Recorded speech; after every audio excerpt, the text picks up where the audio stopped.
Jennifer, bonjour. Bonjour Charlotte. Vinatis en 2002, c'était une petite start-up. Aujourd'hui, qu'est-ce que ça représente?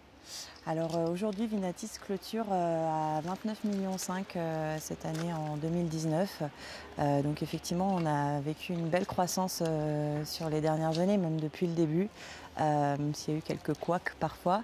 Aujourd'hui, on est effectivement leader sur la vente de vin en ligne, sur les sites spécialistes. Ouais. Effectivement, on a des gros concurrents comme Cdiscount ou Vente Privée, mais qui ne sont pas cavistes en ligne. Nous, on est vraiment cavistes en ligne. C'est notre cœur de métier. Alors du coup, par rapport à ce que tu viens de nous dire, comment est-ce que tu t'expliques cette croissance et cette jolie progression et quels sont les couacs que tu évoquais? Alors effectivement, en fait, la croissance, elle a été simple parce qu'à l'époque où les deux fondateurs, donc ils sont deux amis qui ont créé la société, lorsqu'ils ont créé la société en 2002, c'était un petit peu comme si aujourd'hui on se disait, ben allez, je me lance sur la vente privée alors qu'il y a Vipi en fait.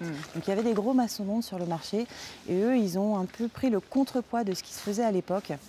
C'est-à-dire qu'à l'époque, ces sociétés qui étaient bien en place s'intéressaient essentiellement au vin à plus de 15-20 euros, donc à certains crus en fait, et elles ne s'intéressaient pas aux petits vins. Elles obligeaient l'acheteur à acheter par 6, donc c'était des paniers moyens qui pouvaient être assez élevés. Et en fait, quand Olivier Evangine et Emmanuel Toussaint ont décidé de monter Vinatis, c'est simplement parce qu'ils ont commandé un jour une bouteille sur un de ces sites, que le site vendait parfaitement bien et que quand la bouteille est arrivée, ils se sont dit alors là, il y a un petit problème parce qu'à ce tarif, ça ne vaut pas ce tarif en fait. C'est vraiment le parcours client. Voilà, c'est le parcours client. Et donc, ils se sont dit, bah, il y a quelque chose à faire déjà sur la sélection. Donc aujourd'hui, tous les vins sont dégustés à l'aveugle. Il y a un comité de dégustation qui déguste tout à l'aveugle. Et puis aussi sur l'offre, c'est-à-dire la possibilité de panacher. Donc aujourd'hui, chez Vinatis, en fait, tu peux acheter 6 bouteilles différentes ou que 3. Voilà. Et ça, c'était une vraie valeur ajoutée à l'époque parce que ça a ouvert un petit peu à un autre profil de la population, c'est-à-dire des gens qui n'avaient pas forcément les moyens de mettre 200 € dans un panier, voilà, ou pas de cave pour stocker, etc. Voilà. Et les couacs alors, quels ont été les couacs? Bah, les couacs qui se sont produits il y a quelques années, donc c'était en 2010 de mémoire. Voilà, après, les deux fondateurs en fait ont pas mal embauché parce que quand on fait une belle croissance, à un moment donné, on se staffe obligatoirement. Et puis ils ont subi un vrai ralentissement et ils ont dû tout simplement licencier certaines personnes. Et ça a été très difficile pour eux parce que l'ambiance de Vinatis et puis on va dire la force de Vinatis, c'est vraiment l'humain. Et je crois que c'est vraiment le gros couac qu'ils ont subi eux et ils en parlent encore aujourd'hui comme d'un vrai traumatisme en tant que fondateur en fait. Ouais. Et aujourd'hui du coup ça nous permet d'être très prudent quand on recrute. Le gros avantage qu'on a, c'est que ce sont les deux fondateurs qui sont encore actionnaires majoritaires de la société. Donc voilà, on n'est pas backupé par un gros groupe. Donc on a moins d'argent que certains.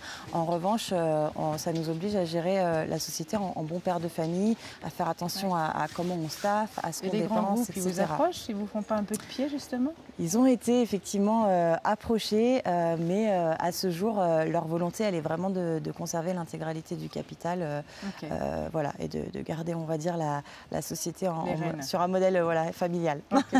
Une dernière question, c'est un marché qui continue d'être en progression, mais qui est une progression qui est plus lente sur la vente de vin en ligne. Tout à fait. Comment est-ce que vous espérez continuer à progresser tout simplement? Oui, alors effectivement, c'est le marché français qui, on va dire, a prévu d'être un petit peu ralenti.